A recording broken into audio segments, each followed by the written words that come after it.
నమస్కారం ETV news కు స్వాగతం ముఖ్యాంశాలు పెట్టుబడిదారులకు ఆంధ్రప్రదేశ్ అనువైన ప్రాంతమన్న చంద్రబాబు సరైన ప్రణాళికతో వచ్చే వారికి ప్రాధాన్యం ఇస్తామని ఇన్వెస్టోపియా సదస్సులో పిలుపు ఆంధ్రప్రదేశ్ వ్యాప్తంగా జోరు వానలు ఎన్టీఆర్ జిల్లాలో పొంగుతున్న వాగులు వాతావరణంలో మార్పులతో ఉప్పాడ తీరంలో అల్లకల్లోలంగా సముద్రం తెలంగాణలో విస్తారంగా కురుస్తున్న వర్షాలు ఉమ్మడి కరీంనగర్ వరంగల్ జిల్లాల్లో వరద ఉధృతి లోతట్టు ప్రాంతాల ఇళ్లలోకి నీరు చేరి ప్రజల అవస్థలు బీసీ రిజర్వేషన్ల బిల్లుకు మద్దతు కూడగట్టే యత్నాల్లో రేవంత్ రెడ్డి రేపు కాంగ్రెస్ అగ్రనేతలు సహా ఇండియా కూటమి నాయకులతో సీఎం చర్చలు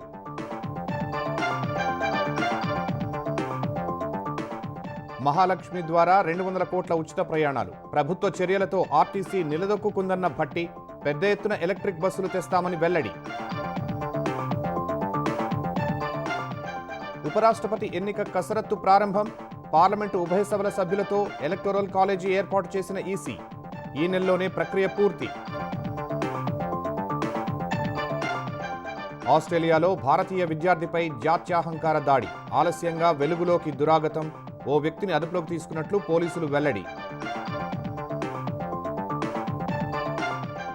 ఇజ్రాయెల్ హమాస్ మధ్య చర్చల్లో పురోగతి బందీలు ఖైదీల విడుదలకు ఇరు వర్గాల అంగీకారం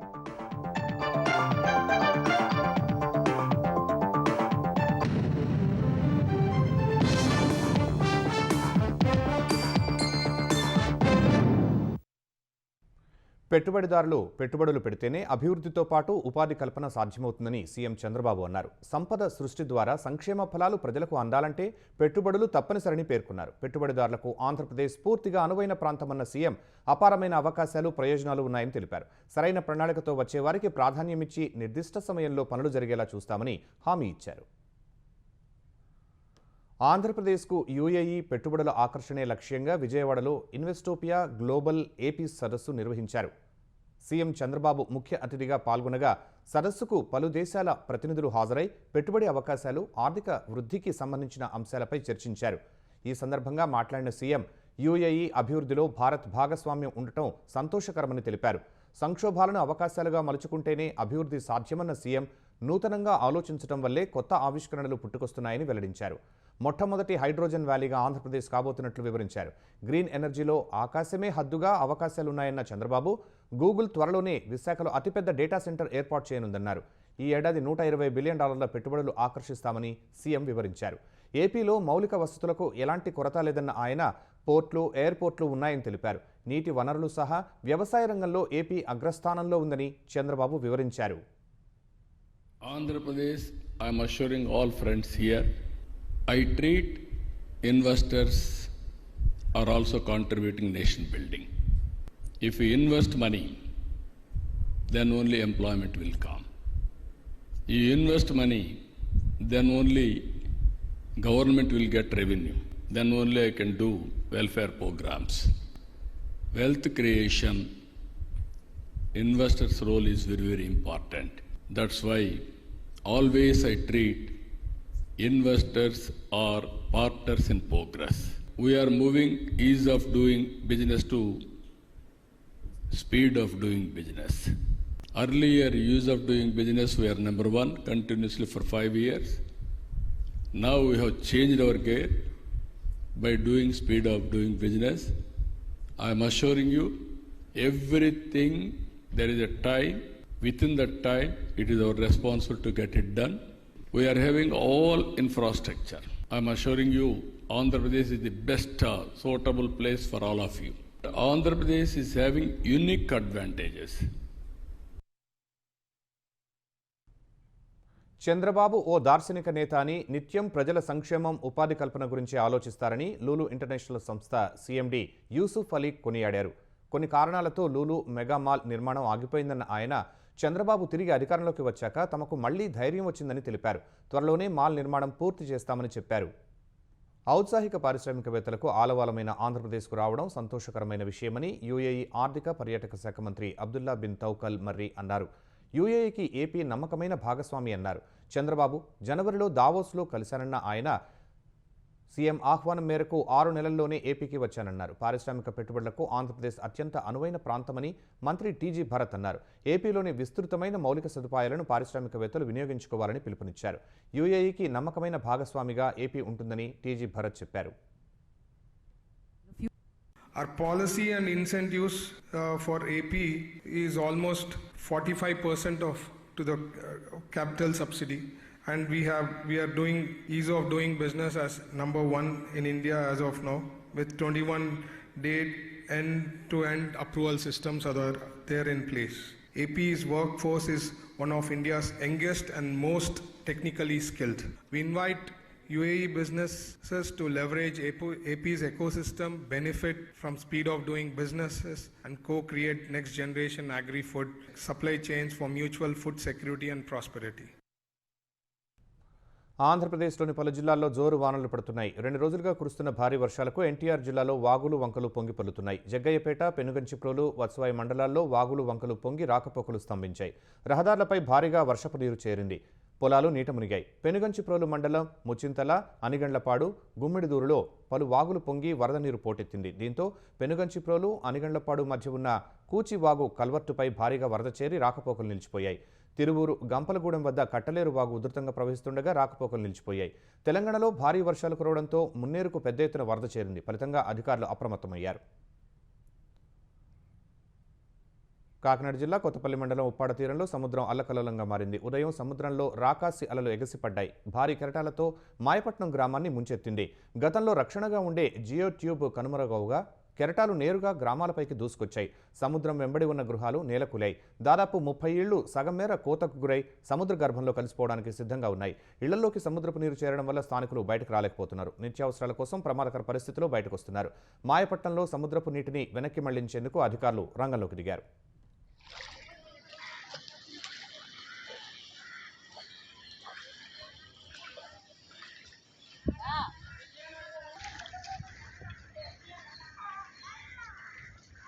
తెలంగాణ వ్యాప్తంగా వర్షాలు దంచి కొడుతున్నాయి. పలుచోట్ల కుంభవృష్టితో వాగులు వంకలు పొంగిపొర్లుతూ ఉండగా మరికొన్ని చోట్ల ఇళ్లలోకి నీరు చేరి ప్రజలు నానాతంటాలు పడుతున్నారు.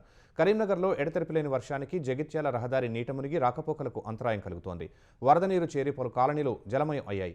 రామగుండంలో ఏకధాటిగా వర్షాలకు సింగరేణి ఉపరితల గనుల్లో బొగ్గు ఉత్పత్తికి అంతరాయం ఏర్పడింది. ఉమ్మడి వరంగల్ జిల్లా వ్యాప్తంగా విస్తారంగా వర్షాలు కురుస్తున్నాయి. ములుగు జిల్లా వెంకటాపురంలో అత్యధికంగా 25.5 సెంటీమీటర్ల వర్షపాతం నమోదైంది. మహబూబాబాద్ జిల్లాలో మున్నేరు, ఆకేరు, పాకాల వాగులు ఉధృతంగా ప్రవహిస్తున్నాయి. గార్ల మండల శివారులో లో లెవెల్ బ్రిడ్జిపై నుంచి పాకాలవాగు ఉధృతంగా ప్రవహిస్తుండగా పలు గ్రామాలకు రాకపోకలు నిలిచిపోయాయి. భద్రాద్రి కొత్తగూడెం జిల్లా మణుగూరులో జోరు వానలకు కట్టవాగు, మట్ల, పోచంపల్లి వాగులు పొంగిపొర్లుతున్నాయి. హైదరాబాద్లో మూసీ నది ఉధృతంగా ప్రవహిస్తోంది. జంట జలాశయాల్లో నీటి మట్టం పూర్తి స్థాయికి చేరింది. మరో 3 రోజుల పాటు భారీ వర్షాలు కురిసే అవకాశం ఉందని వాతావరణ శాఖ హెచ్చరికలు జారీ చేసింది.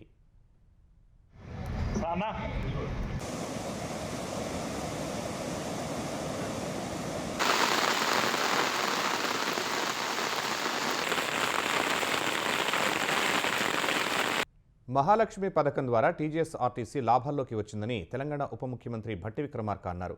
200 కోట్ల ఉచిత బస్సు ప్రయాణాలు పూర్తి చేసుకున్న సందర్భంగా హైదరాబాద్ మహాత్మాగాంధీ బస్ స్టేషన్లో వేడుకలు నిర్వహించారు. సహచర మంత్రులు పొన్నం ప్రభాకర్, కోమటిరెడ్డి వెంకటరెడ్డితో కలిసి భట్టి వేడుకల్లో పాల్గొన్నారు. ఆక్యుపెన్సీ రేటు ఒకప్పుడు 67% ఉంటే నేడు 97%కి వచ్చిందన్నారు. కాలుష్యాన్ని తగ్గించేందుకు ఎలక్ట్రిక్ బస్సులు కొనుగోలు చేస్తున్నట్లు భట్టి విక్రమార్క తెలిపారు. ఆర్టీసీలో కొత్త నియామకాలు జరుగుతున్నాయని రవాణా శాఖ మంత్రి పొన్నం ప్రభాకర్ పేర్కొన్నారు. ఆర్టీసీకి పెండింగ్ బకాయిలు చెల్లిస్తున్నామని, మహిళా సంఘాలతో బస్సులు కొనుగోలు చేయిస్తున్నామని పొన్నం వివరించారు.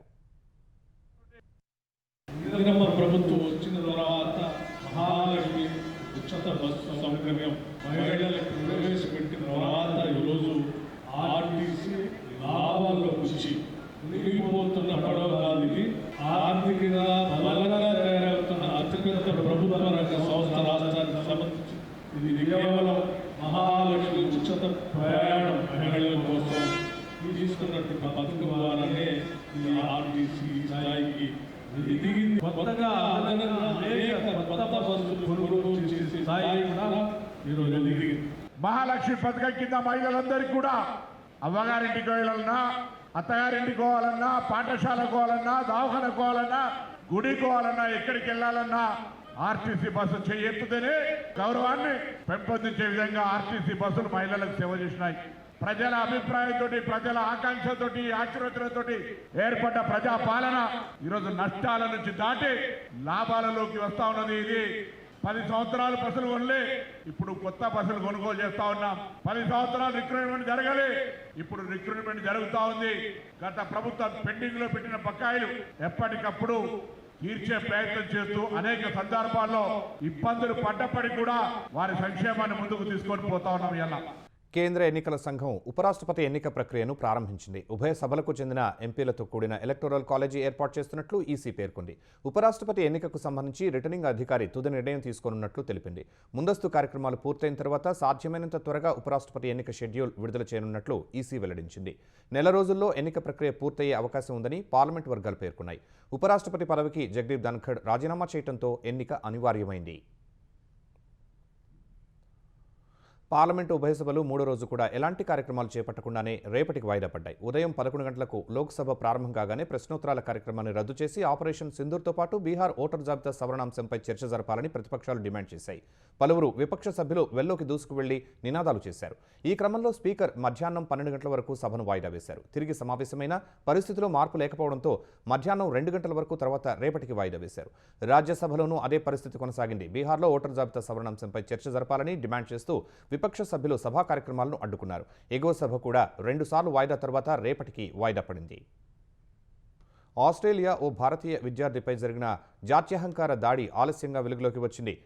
గత వారం అడిలైడ్లో దుండగులు జరిపిన దాడిలో బాధితుడు తీవ్రంగా గాయపడ్డాడు. భారత్కు చెందిన చరణ్ప్రీత్ సింగ్ భార్యతో కలిసి బయటకు వెళ్లాడు. మరో వాహనంలో వచ్చిన 5 దుండగులు కారు పార్క్ చేసి వెళుతున్న చరణ్పై దాడి చేయడంతో పాటు దూషించారు. ఈ ఘటనలో తీవ్రంగా గాయపడిన బాధితుడిని కుటుంబ సభ్యులు ఆసుపత్రికి తరలించారు. దాడికి పాల్పడిన వారిలో ఒకరిని అదుపులోకి తీసుకున్నట్లు ఆస్ట్రేలియా పోలీసులు తెలిపారు. సీసీటీవీ కెమెరాల ఆధారంగా మిగతా వారిని పట్టుకుంటామని వెల్లడించారు.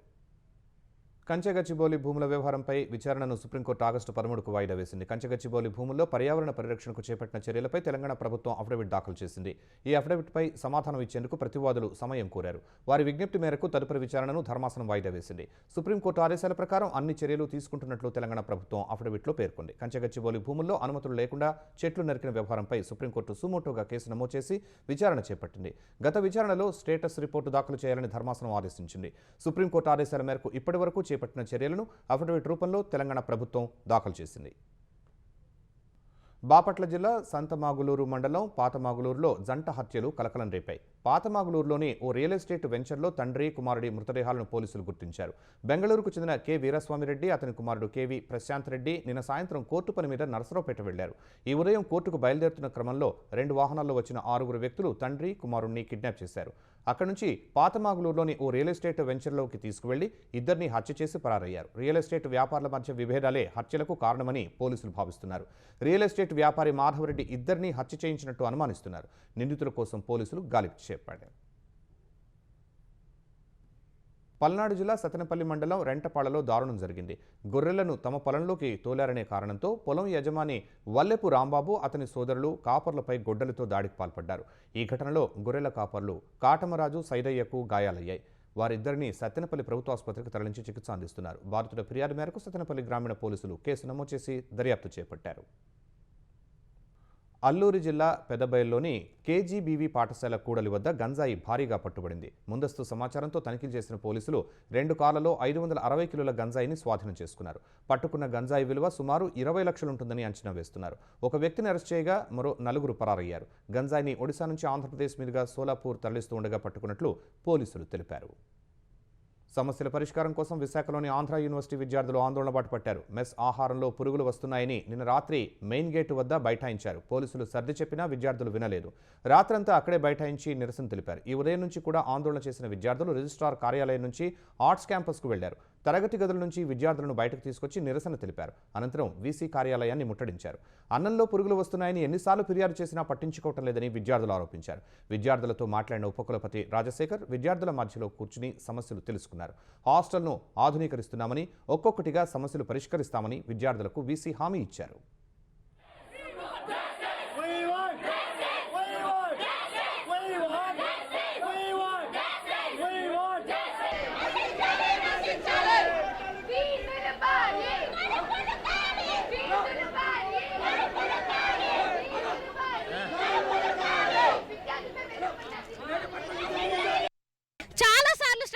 చేసాం. ఈ ఫుడ్లో పురుగులు రావడం కానీ, లేదంటే ఫ్యాకల్టీ లేకపోవడం కానీ, క్లాస్ రూమ్ లేకపోవడం కానీ, వీసీ దగ్గరికి వెళ్ళి ఏవైతే లెటర్లు ఇవ్వడం జరిగింది, మేము ఇవ్వడం రావడం మమ్మల్ని కామప్ చేసేయడం. నేను రాత్రే కాదు కొద్ది రోజులుగా కూడా భోజనంలో పురుగులు రావడం అనేది జరుగుతుంది. అప్పుడు ధర్నా చేసినా సరే ఏ రకమైన యాక్షన్ తీసుకోలేదు, రెక్టిఫై చేస్తానని చెప్పి చేయలేదు. గర్ల్స్ హాస్టల్స్లో కూడా వాటర్ ప్రాబ్లమ్స్ అని, వైఫై ప్రాబ్లం అని చెప్పి వాళ్ళు బట్టలు ఉతుక్కోవడానికి కూడా స్థలం అనేది లేకుండా పోయింది. కాబట్టి ఈరోజు పెద్ద ఎత్తున మేము అందరం ప్రశ్నిస్తున్నాం, యాజమాన్యం ఏం చేస్తుంది? ఎన్ని రోజుల నుంచి ఉన్న సమస్యలు నేను వచ్చి 4 నెలల్లో కమిటీలు వేసి చేయడం జరిగింది. ఇప్పుడు మీరు ఇచ్చిన సమస్యలు లిస్ట్ మొత్తం ఇస్తే ఒకసారి అది ఎస్టిమేషన్స్ అవి చేసి మీకు ఒక 2 వీక్స్లో దీనికి సొల్యూషన్స్ ఏంటనేది తెలియజేయడం జరుగుతుంది. 2 వీక్స్లో ఇది యాక్షన్ ప్లాన్ ఏంటి, ఒక్కొక్కటి ఎప్పటికి సాల్వ్ అవుతుంది అన్నది మీకు చెప్పడం జరుగుతుంది. ప్రభుత్వ, ప్రైవేటు విద్యారంగ సమస్యలు పరిష్కరించాలంటూ తెలంగాణలో వామపక్ష విద్యార్థి సంఘాలు సచివాలయం ముట్టడికి యత్నించాయి. అంబేద్కర్ విగ్రహం నుంచి సచివాలయం వైపు ర్యాలీగా వెళ్తుండగా అమరవీరుల స్తూపం సమీపంలో పోలీసులు అడ్డుకున్నారు. ఆందోళనకు దిగిన విద్యార్థి సంఘాల నేతలను అరెస్టు చేసి సమీపంలోని పోలీస్ స్టేషన్లకు తరలించారు. ప్రభుత్వ విద్యా సంస్థల్లో సమస్యల పరిష్కారం, ప్రైవేటు, కార్పొరేటు విద్యా సంస్థల్లో ఫీజుల నియంత్రణపై ప్రత్యేక చట్టం చేయాలని, పెండింగ్ స్కాలర్షిప్లు, ఫీజు రీయింబర్స్మెంట్ విడుదల చేయాలని డిమాండ్ చేస్తూ నేడు రాష్ట్ర వ్యాప్తంగా పాఠశాలలు, ఇంటర్ కళాశాలల బంద్ నిర్వహించారు. కాంగ్రెస్ ప్రభుత్వం అధికారంలోకి వచ్చి 18 నెలలు అవుతున్నా విద్యారంగానికి ఇచ్చిన హామీలు నెరవేర్చలేదని విద్యార్థి సంఘాల నేతలు ఆరోపించారు.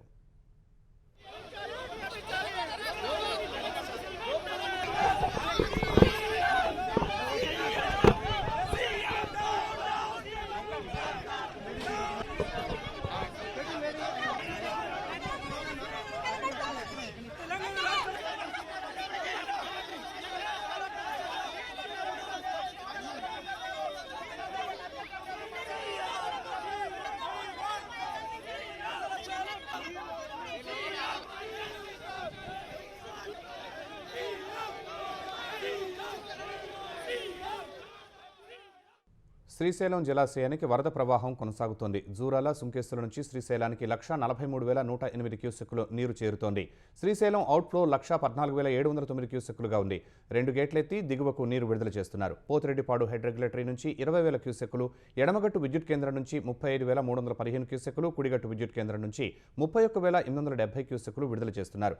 శ్రీశైలం పూర్తిస్థాయి నీటి మట్టం 885 అడుగులు కాగా ప్రస్తుతం 883.8 అడుగులకు చేరింది. పూర్తిస్థాయి నీటి నిల్వ సామర్థ్యం 215.8 టీఎంసీలు కాగా ప్రస్తుతం 208.72 టీఎంసీలుగా ఉంది. ఎగువ నుంచి వస్తున్న వరద ప్రవాహానికి నాగార్జున సాగర్ జలాశయంలో నీటి మట్టం క్రమంగా పెరుగుతోంది.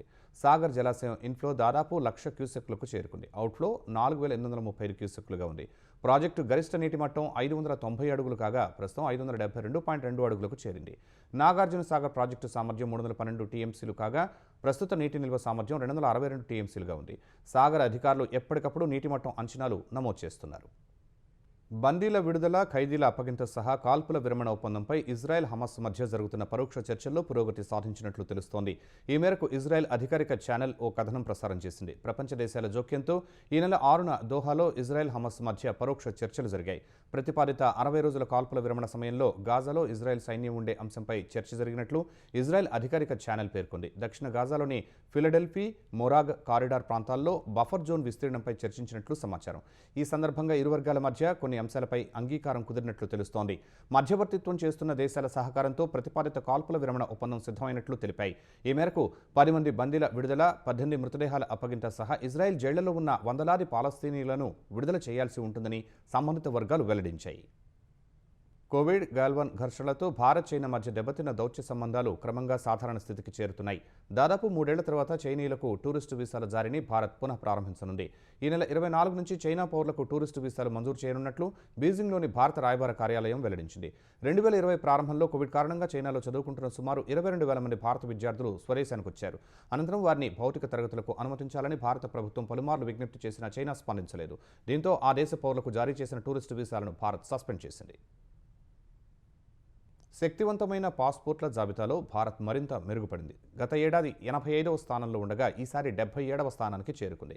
పవర్ఫుల్ పాస్పోర్ట్ల జాబితాను వెల్లడించే హెన్లీ పాస్పోర్ట్ సూచి 2025 విడుదలైంది. గత ఏడాది France, Germany, Italy, Japan, Singapore, స్పెయిన్లు శక్తివంతమైన పాస్పోర్ట్ల జాబితాలో సంయుక్తంగా అగ్రస్థానంలో నిలవగా ఈసారి సింగపూర్ మాత్రమే తొలి స్థానంలో నిలిచింది. జపాన్, దక్షిణ కొరియా 2వ స్థానాన్ని దక్కించుకున్నట్లు పాస్పోర్టు సూచి వెల్లడించింది. Denmark, Finland, France, Germany, Ireland, Italy, Spain 3వ స్థానంలో ఉన్నాయి. ఈ జాబితాలో ఆఫ్ఘనిస్తాన్ చివరి స్థానంలో ఉంది.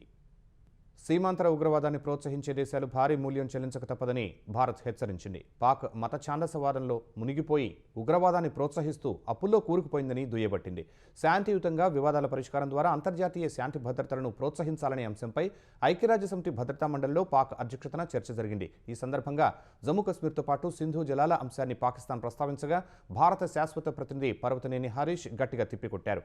పహల్గాం ఉగ్రదాడి నేపథ్యంలో సీమాంతర ఉగ్రవాదాన్ని అంతం చేసేంత వరకు 1960లో పాక్తో చేసుకున్న సింధు జలాల ఒప్పందాన్ని భారత్ నిలిపివేసినట్లు చెప్పారు. మత ఛాందసవాదం, ఉగ్రవాదంలో మునిగిన పాకిస్తాన్ IMF నుంచి వరుసగా అప్పులు తీసుకుంటూ రుణగ్రహీతగా మారిందని భారత శాశ్వత ప్రతినిధి హరీష్ చురకలు వేశారు. ప్రపంచానికి ఆమోదయోగ్యం కాని పద్ధతులను అనుసరిస్తూ నైతిక విలువ గురించి మాట్లాడే హక్కు పాకిస్తాన్కు లేదన్నారు. ఢిల్లీలో ఈ ఉదయం వర్షం దంచికొట్టింది. ఫలితంగా రోడ్లు జలమయం కావడంతో ట్రాఫిక్కు తీవ్ర అంతరాయం ఏర్పడింది. కార్యాలయాలకు వెళ్లే ఉద్యోగులు, విద్యార్థులు ఇబ్బంది పడ్డారు.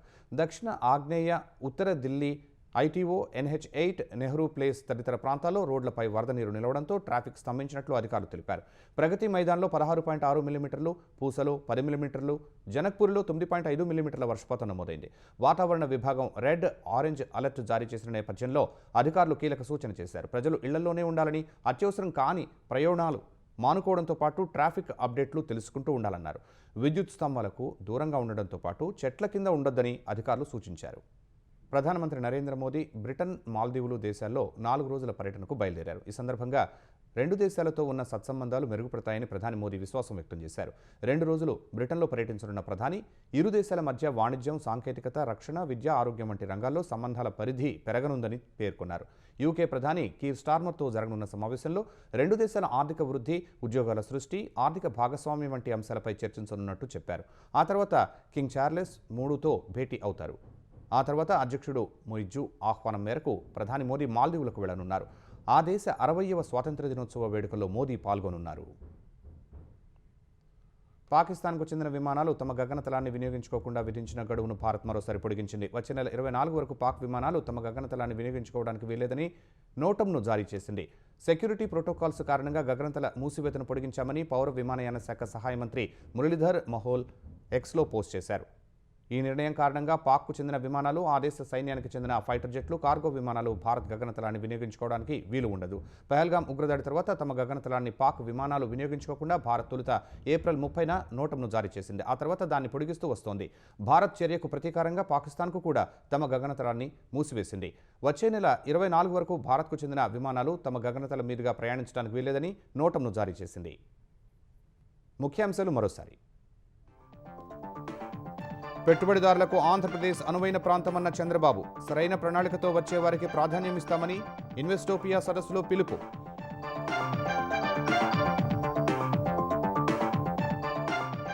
ఆంధ్రప్రదేశ్ వ్యాప్తంగా జోరు వానలు, ఎన్టీఆర్ జిల్లాలో పొంగుతున్న వాగులు, వాతావరణంలో మార్పులతో ఉప్పాడ తీరంలో అల్లకల్లోలంగా సముద్రం. తెలంగాణలో విస్తారంగా కురుస్తున్న వర్షాలు, ఉమ్మడి కరీంనగర్, వరంగల్ జిల్లాల్లో వరద ఉధృతి, లోతట్టు ప్రాంతాల ఇళ్లలోకి నీరు చేరి ప్రజల అవస్థలు.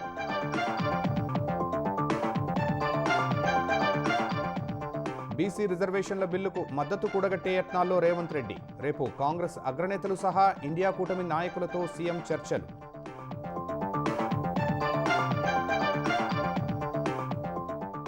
మహాలక్ష్మి ద్వారా 200 కోట్ల ఉచిత ప్రయాణాలు, ప్రభుత్వ చర్యలతో ఆర్టీసీ నిలదొక్కుందన్న భట్టి, పెద్ద ఎత్తున ఎలక్ట్రిక్ బస్సులు తెస్తామని వెల్లడి. ఉపరాష్ట్రపతి ఎన్నిక కసరత్తు ప్రారంభం, పార్లమెంటు ఉభయ సభల సభ్యులతో ఎలక్టోరల్ కాలేజీ ఏర్పాటు చేసిన ఈసీ, ఈ నెలలోనే ప్రక్రియ పూర్తి. ఆస్ట్రేలియాలో భారతీయ విద్యార్థిపై జాత్యహంకార దాడి, ఆలస్యంగా వెలుగులోకి దురాగతం, ఓ వ్యక్తిని అదుపులోకి తీసుకున్నట్లు పోలీసులు వెల్లడి. ఇజ్రాయెల్ హమస్ మధ్య చర్చల్లో పురోగతి, బందీలు, ఖైదీల విడుదలకు ఇరు వర్గాల అంగీకారం.